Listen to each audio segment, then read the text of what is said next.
Ring around the rosy, pocket full of posy, ashes, ashes all fall down. They sit on the bed, their legs are crossed, they look at each other. Nothing. Ashes, ashes all fall down. London is burning and they really don't care. The plague is cutting a fatal swath through most of Europe and they don't care. They sit and look at each other. Nothing. Ashes. Ashes in their bed, remnants of cigarettes, remnants of visions and movies and stories and characters created in sleep. Remnants of their mattressed and upholstered magic carpet. All fall down. It was time to leave.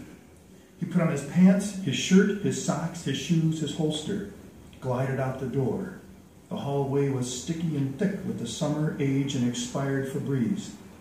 Tonight there was one just past his expiration date. Tonight it would be a rope. Or the blackjack, an artist plans but never commits until the final stroke is laid. An intentionally nondescript man typecast for forgetting. Navy blue blazer and tan slacks, a 2-day beard and fedora. The kind who orders a PBR and thinks it's cool. The leopard spots invisible in the urban forest. Stalking a deer. A dear, dear old friend who lives just across the bend. Just there, crossing the final street. Pretending to text. Absorbed by his phone.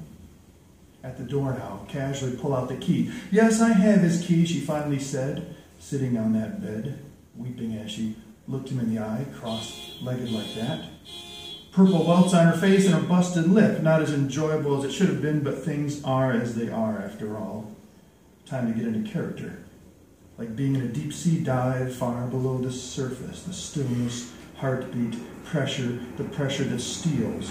Around the corner, the bedroom door was ajar, about an inch. He paused, to listen, to look, to smell, to be. I'm the Zen assassin, he chuckled silently to himself. Peering through the crack behind the door, he could see his dear friend's back. Good, awake and yet not aware.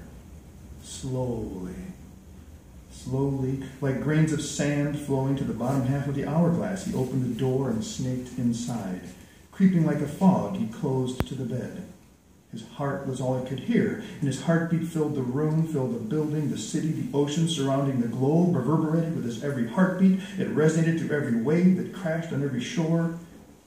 He was completely silent as he approached the bed, his friend still sitting there with his back to him. He was completely silent as he touched the bed, his friend still sitting there with his back to him. He was completely silent as he sat on the bed, his friend still sitting there but no longer with his back to him. They sat on the bed, cross-legged, facing each other. They sat on the bed, cross-legged, facing each other. They sat on the bed, cross-legged, facing each other. Ashes, ashes, all fall down.